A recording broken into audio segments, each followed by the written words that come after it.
Do you read Stephen King? Good news, there's a club for you. The Losers Club. Every Friday, us losers journey through the never-ending wastelands of King's Dominion. We sink our teeth into each of King's novels, dive deep into the lore, and review every adaptation. Even better, we're always having guests over. Thomas Jane, Will Wheaton, Mary Lambert, Mick Garris, the list goes on. So what are you waiting for? Join us as we read on through long days and pleasant nights.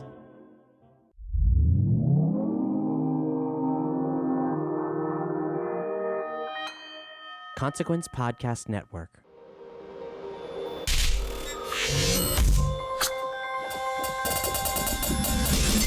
And welcome to another edition of Kyle Meredith With. It's an audio interview series presented by WFPK Independent Louisville at WFPK.org. Consequence of Sound and the Consequence Podcast Network. If you're not a subscriber to the series, take that moment right now and hit that subscribe button to keep up with all of the interviews that we put out every single week. Usually Monday, Wednesday, and Friday is a schedule. Plenty to keep up with all of your favorite artists. You can do that at iTunes and Apple Podcasts, Spotify, and YouTube, and anywhere else you get your favorite podcasts from.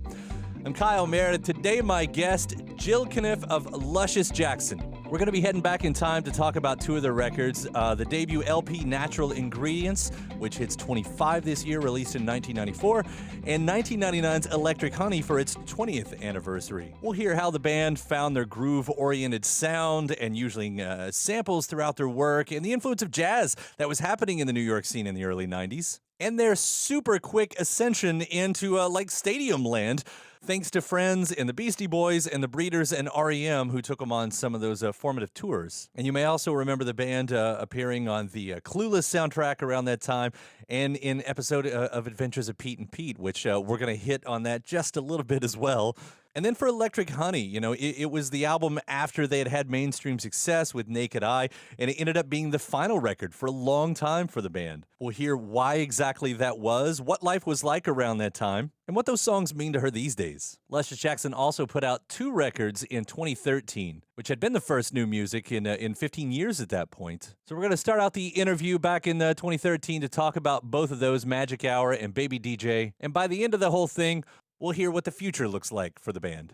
It's Kyle Meredith with Luscious Jackson. Hi, Kyle. This is Jill Cunniff calling. Luscious Jackson, we've got two albums to talk about celebrating the big round anniversaries, Natural Ingredients, 25 years old, Electric Honey at 20 years old, and of course, I'd love to hear, what you've been up to since then, too, because the last time we heard from the band was 2013. You released two records, right? Yes, we did. We self-produced two releases. One was a kid's record called Baby DJ, and one was a full-length Luscious Jackson LP, which was called Magic Hour. And I loved Magic Hour. I know we played Are You Ready quite a bit over here, and it was so great cool to have you all back like that. And I think that's this is probably the part I should say for the end of the interview, but I'm already greedy. It's like, well, it's been 5 years, Yeah, I know. So I can say that we loved making that album, and we did it with a crowdsource called Pledge Music. That was Magic Hour, and basically that we raised money through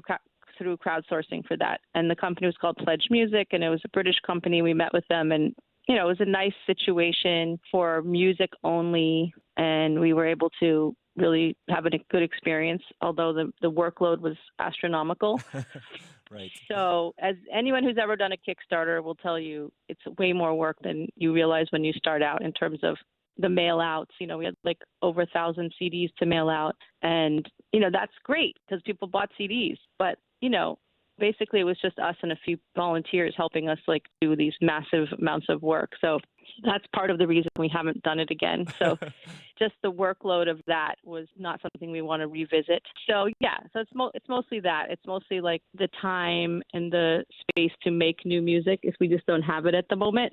So maybe eventually we'll get back to it, Well, and the second one, I'll bring that up too with Baby DJ. I've talked to a lot of artists, or a handful of artists at least, who have went that route, whatever scene they came from, trying out the kid. And it's always been successful to certain degrees, talking with, a fellow from the President's United States who goes by Casper Baby Pants these days, and the Verve Pipe have done that. And of course, Bare Naked Ladies and everything. And it's worked. Was that the intention at all? Hey, let's try to see what happens with another route? Well, we had made that record over a few years when we had little kids, and we didn't really know how to release it. We'd spoken to people about it. We wanted to do a TV show, but everything just kept falling through. So it was just kind of sitting there. So we had it. And then when the pledge thing came along, it was really like, kids music just doesn't make the same dent, and Right. people aren't as interested in it, is basically what we were told. And we were like, wow, okay, let's make a new album, like a complete new album from scratch,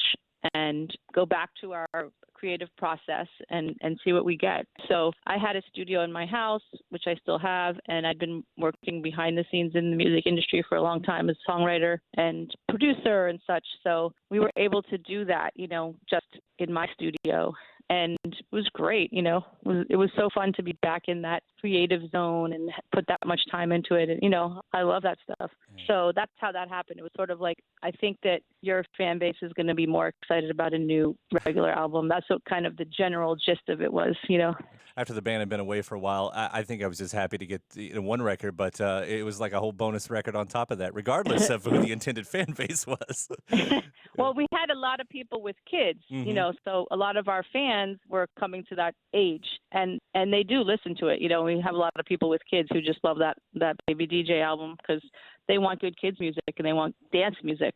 Yeah. And, that was kind of the intention. It's like you can dance with your family and bring that in and understand rhythm and have that party atmosphere, because a lot of kids' music is really folky, and you kind of sit around on the ground and you like all sway back and forth. And, so this was like, let's just put beats in this and get everybody dancing. Yeah. So, people have said they love it and have really enjoyed it. So that's cool. I mean, you all were the perfect band to do something like that. And I'm going to use that as the seg to take us, in the Wayback Machine to 1994 for Natural Ingredients, because coming into the scene, especially off the, your debut EP, was all of this groove-oriented music that listening to now today still sounds fresh, and it still sounds, I don't know how you listen to it versus how I listen to it is probably quite different, but for me, there is definitely a time and a place in that, but it doesn't sound exactly dated. Well, thank you. I've been listening to a lot of stuff. I have a daughter now who's a musician, and she's 15. So I've been going back through music history with her, stuff that I've loved. And, that was a time, I would say early 90s, where there were all these great records out that had the beats on, like the D-Light records, So we were listening to D-Light and Groove Was in the Heart. And then we were listening to ESG, which was like this band from the Bronx with these three sisters, and they played this amazing minimal dance music. And so stuff like that I'm pulling out for her, she's like, oh my God, this stuff is amazing. We don't do this anymore. Why isn't music like this? Where's all the grooves, and where is it? So we're kind of on this, like, we're constantly looking for grooves, and it's not really the backbone of a genre currently in the way that it was.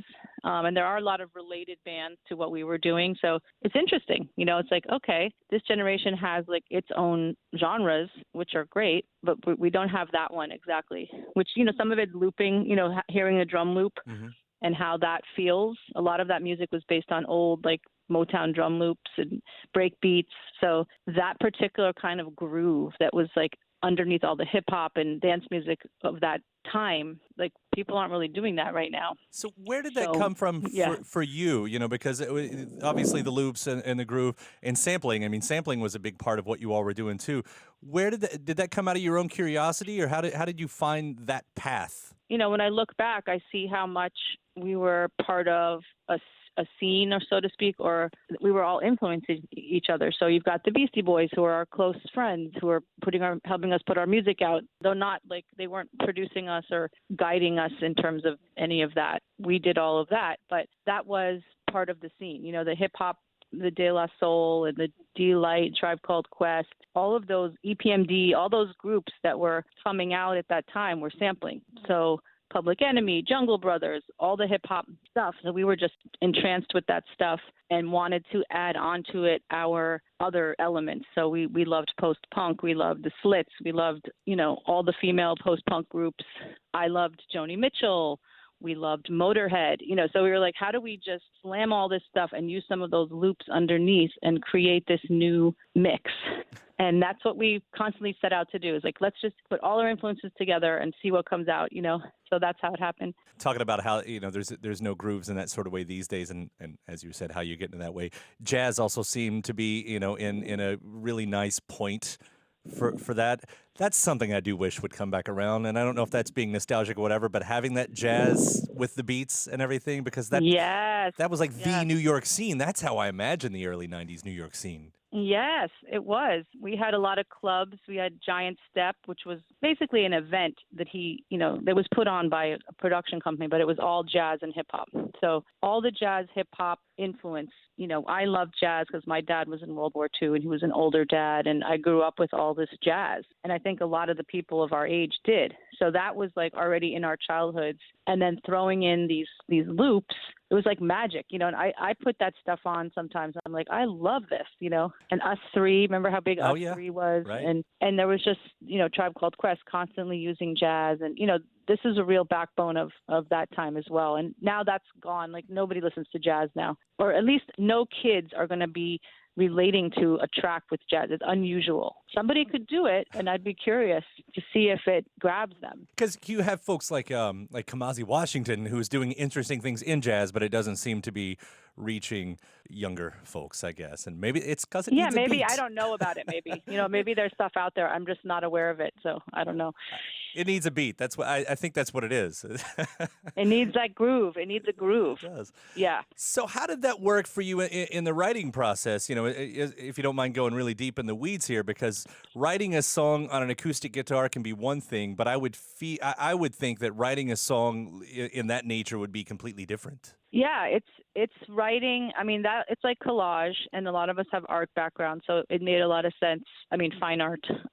It made a lot of sense to be able to take this element and that element and just fuse them. And there were keyboards back then, sampling keyboards, where you could play the samples up and down. I'm sure they still exist. You can play the samples up and down the keyboard, change the pitch, change the speed. So then you're able to really meld these things into something. And it was so much fun and so different, and we just loved it. So writing, I grew up writing on acoustic guitar, so did Gabby. So, that's how we played guitars and regular rock band and drums. And, once these samples started coming in, it was just like, now we found it. I'll point out one of those famously, you use On and On by Gladys Knight on City Song. That track becomes a moderate hit out of the gate for you guys.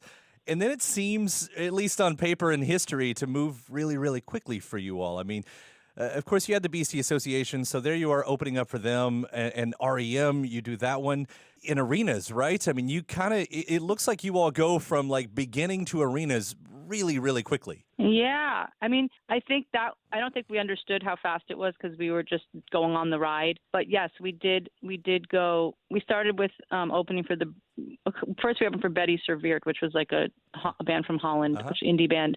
But then to the Breeders, which was like kind of a cool jump. And they were going all over Europe. So we did that. Then we went with the Beastie Boys around mostly Europe. Then we did our own shows in between here as well. I should add, we were constantly on tour. But then we got to do the R.E.M. shows, and those were huge. So, we were the opener to R.E.M., so the fans were really there for them. But those are the kind of things that expose you to this huge audience. So that's what we were doing. And we did a ton of in-stores, a ton of radio performance. In-stores would be like performing in the store back when there were record stores. And now there's like two. So that would be like, you get to the town, you go to the record store, you set up a mini gig, you perform maybe like 20 minutes, then you do all the signing of everything and people buy CDs and meet you. Then you go to the sound check. This is all the same day. So you need to have a lot of energy. Then you go to the sound check, do that. Then you do more interviews at the sound check. Then you eat a quick dinner, get ready for the show, do the show, and then possibly a meet and greet. So that's why people get tired on the road. And then you add in the other things. I mean, in this time, right after this, Saturday Night Live, House of Style, and I should point out The Adventures of Pete and Pete, which had to be a cool experience. Yes, and people think that for some reason we're holding up Pete and Pete's season 3 or whatever, but we're not. Weird. Yeah. Oh, like music rights. Yeah, we have no idea what that is. So just to clear the record, no one's ever talked to us from the corporate world about it, so I don't know. Well, I guess we'll clear that. Don't know what that is. That air is cleared anyway. But you do have it, and that's what I say. When things happen so quickly, did you find that you were quick to adapt to the situation? Yeah, we just went with it. We were 100% all in, totally excited. It was our dream. We were all music kids, club kids in New York that lived for music. It was our religion of sorts, and that's what we believed in. We believed that music was progressing, music was great, music was going to change everything, bring people together. That was why we were so excited about it. Sort of like a mission of sorts, like we're just going to keep doing this. Wow, we get to go out in the world and play our music and meet people, and it was really great. But you did change things. And I think it's been said, for a lot of bands who are the ones to revolutionize a sound, they're usually the ones left behind. And I don't know if you've ever felt that, because it seems like you were one of the bands that did help propel a sound. And a lot of bands came after you that maybe got a bit more of that spotlight? I guess so. I think that we were definitely a niche thing that, we had some hits, so that was kind of cool. But I always felt like, gosh, we got out of New York and our sound was like much harder to explain. So people would kind of scratch their heads, like, how are you combining these things, Right. And if we went to Europe, there would definitely be, if we opened for the Beastie Boys, they'd be like, we want rap music. So it was like, okay, we're not just going to do hip hop, we're doing like this blend of things. And it was definitely like a harder sell. New York, it made sense. New York is all blended. Everyone's at the clubs listening to the DJs throw this on, then that, then this, different genre mixing. So it just made absolute sense coming from New York. And then you step out and you go, whoa, the world is not all from this place. And, I think that's probably the thing that made us have the hardest time was our perspective, mm-hmm. our musical perspective. Like when I think like the groove-oriented bands that came after, and maybe that's the stuff that starts to turn into what became like the trip-hop sound and everything. But I'll point out, like, that's how I read history. I think you all were always a very big band to me, and I was in the middle of Kentucky, and of course, by that point, I didn't, I wasn't able to find you all till Naked Eye probably became a hit, and really was all the way out there on MTV. But, from that point on, you all might as well have been the biggest band in the world to someone in the middle of nowhere. Right. I think that people experienced it in their own way. And, when you're in the band, you're constantly hearing from the record company how it has to be bigger and more. And we need this more, not enough, so that's part of the behind the scenes, because it's a commercial endeavor from a major label, any label, small, big, they have to sell records and they've invested. So there's this whole business structure that you don't think about when you're young and you're having fun. And, we did the best we could to like have a great time and then interface with people who are like, we need a bigger hit. We need more hits. This radio station is not playing it. We need blah, blah, blah, blah, blah. That's kind of the stuff that's going on all the time. What a way to buzzkill the fun right there. It's like you have to just separate yourself, and just be like, okay, you guys just talk to our manager about that. And they try to kind of set a line so you go and have fun and you experience it with your fans, which is the main fun. Right. You go out and you have this great live show and you meet people and they're having so much fun. And, so we were able to do that. So that's good. Yeah. And, I'll quickly point out, just favorites. Here was such a great song, and Deep Shag and Energy Suckers. And it's a freaking great record. So then we'll we'll jump a few years there, and we'll jump over the middle era and head to 1999, because that's when Electric Honey comes out, which ends up being the final Luscious Jackson record for a little while. But this was the first record after sort of mainstream breakthrough success with Naked Eye and the record Fever In, Fever Out.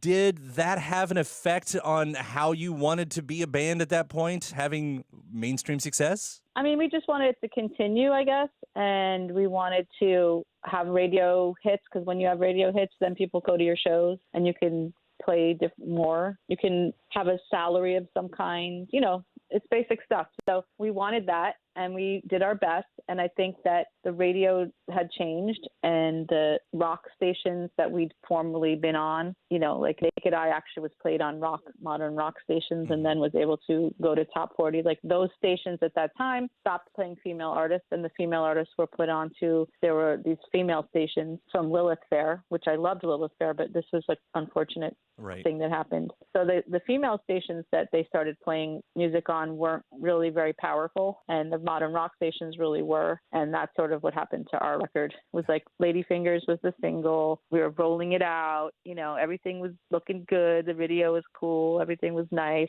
And then like, nope, can't get it on the radio properly. So that was kind of the end of the whole thing, And if you don't have radio on a major label, you don't have much longevity, because that's what they do. And what a really crappy time for rock radio, or because that was when things started really getting aggressive. That's when the active rock thing came in. That's when all of those bands, and you can see that, as people just look back at the 20th anniversary of Woodstock '99. I mean, it's just painted right there in popular culture, what happened, and it happened so quickly. Last year, I was talking with Dan Wilson, about how Semisonic was able to sneak that record in at the last second, before everything changed, because it happened overnight, and I remember it well, and remember hating it at that moment in real time. Yeah, it was like the curtain, drew closed, and this whole other thing happened, which I think we just felt totally, disconnected from. We'd been on these great tours, like we were on Lollapalooza, that was this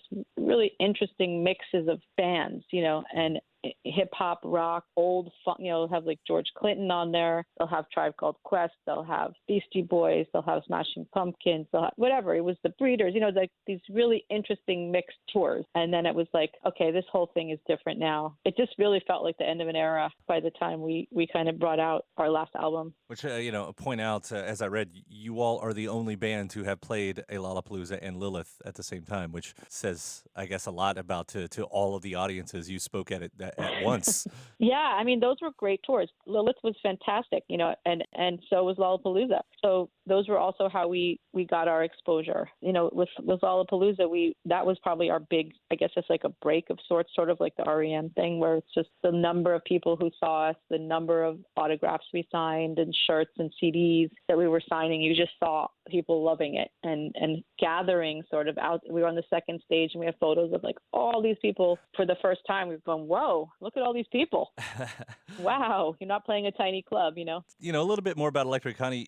Did I read right that you studied opera before going into the record? I did. I studied opera with this teacher in Manhattan who's recently died. Her name was Marnie Nixon, and she was actually a singer for movies, and I think she did Natalie Wood's voice in West Side Story. So she was a behind the scenes, she would fill in the vocals for people. So she was much older, and it was really interesting to learn that style of singing from her, just learning that at all. It's like, wow. But it did help my singing a lot. I learned a lot, and it improved my vocals, I think. Was that just a personal quest right there? Yeah, it was just like, I want to improve my vocals. I tried some other teachers. Someone recommended her. She was a really cool person, and she taught me a lot, and I carry it with me to this day, like a lot of the stuff she taught me. So it was really cool. Did paring down to a trio change the dynamics of the writing for you all going into that record? Yes, it did. And, Vivian went off and did another group called Dusty Trails with Josephine Wiggs from the Breeders. Mm-hmm. So they had their own separate band going, and we had ours. But, we kind of went back to working for the one with Naked Eye, that record we worked with Daniel Lanois, who was a really famous producer, and he produced U2, and that was remarkable and also really educational. So this next one, we went back to our original collaborator, Tony Mangurian, and this is the 99 record, and we also used a few other producers, and we kind of brought it back from into track by track, I guess, right. And thinking of each track with a separate producer as opposed to one producer for the whole thing. And we did a lot of it in New York. We were able to go around. That's kind of how we're used to doing it. We kind of go around to studios and work in the studios. And in the Lanois record, we were in New Orleans for a lot of it, in his studio Kingsway, which was magnificent. So it was we're just trying everything, just experimenting. Yeah, I love a quote that you had around there. Somebody asked you about the record, and you said, "This record is me better at life." Oh, wow. Interesting. I think they were talking about maybe the lyrics or the themes and everything, but I love it. You said it's about me better at life. I think that's true. It was always like very personal and trying to improve and get better, get healthier in every way. And, I continue on with that idea. And I think, the lyrics, a lot of the lyrics are personal in that way. So there is a lot of, my own life in there, my own experiences. And I actually went into songwriting after that and saw how different that approach is than what is usually done in terms of like providing songs for artists. So it was a big shift. Like, we don't really care about your personal life. Now you need to just write something that works for this person, So it's interesting. Well, I love that one just as much. I mean, I can dump the compliments on you for all of these. Well, thank you. I really appreciate it. Yeah. So, I think you answered at the beginning, and it's always the question, but do you foresee that there will be any more Luscious Jackson records in the future? I think we all are open to it, and is what also shows, we were doing shows until 2016. We would always do, we did a New York show. We had a few shows in 2014, kind of bigger cities. And then we can't get away that much because people are in jobs and they have kids, so we don't have that free time to just go, and we're not independently wealthy, nor do we have free time. So there you have it. We're average Americans with kids. So basically people have jobs, and that's been the biggest problem. I think we'd all like to do it at some point, and that we still exist as a band. Mm-hmm. And we actually just started making T-shirts. They're available on Amazon. So we brought back a lot of our T-shirt designs with a friend of mine. So it's, our vintage 90s graffiti logos, Insert a Manny cover, Natural Ingredients. So those are all on Amazon right now, which is kind of fun. Yeah. And, we may do music when we have some time. It really is just that. It's just people. Kate lives in California, and she's a producer on TV show. So she works on James Corden. Oh, that little thing. And she's right. And it's like it's very, you really have to devote yourself to these things. And we also have kids, and my kids are now older, but they have younger kids, Gabby and Kate. So people are just very busy.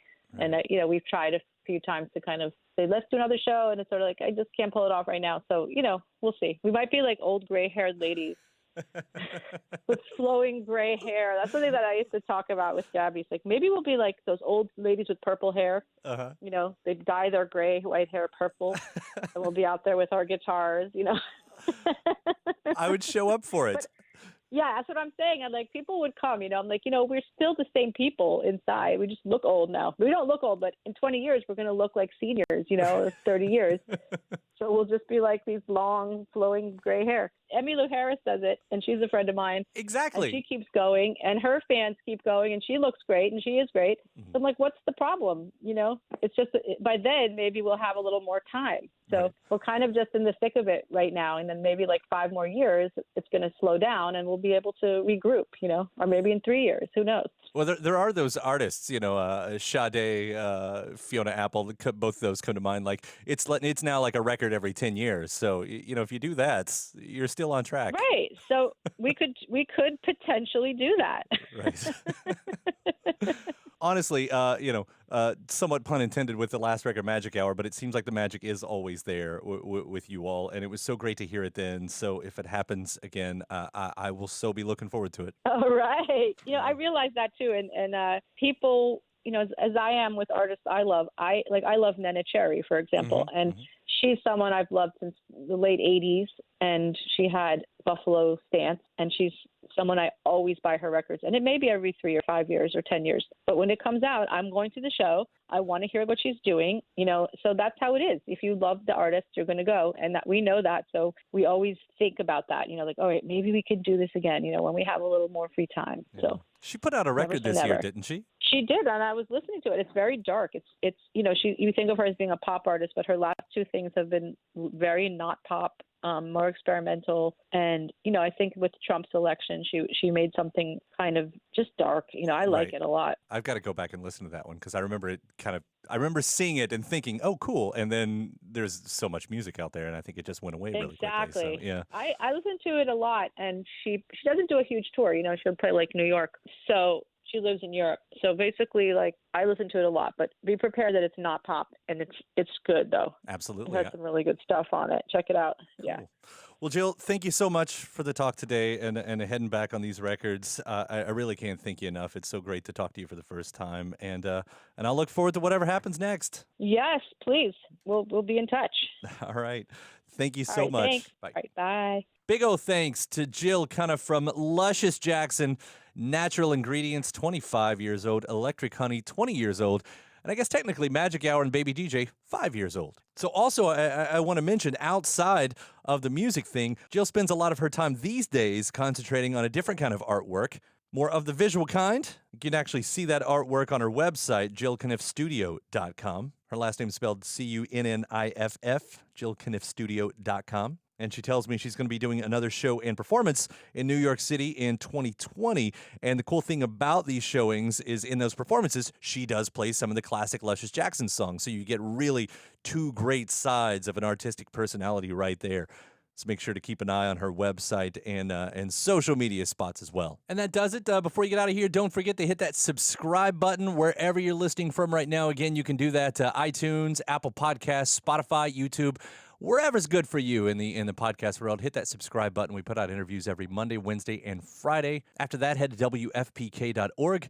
That's where I do a show Monday through Friday at 6 p.m. Eastern, an hour full of brand new songs, anniversary celebrations, music news, and clips from these interviews as well. That's WFPK.org. ConsequenceOfSound.net has your music and film news. You can also find me at Twitter at Kyle Meredith and Facebook/Kyle Meredith. And that does it for another edition. I'm Kyle Meredith. I'll see you next time.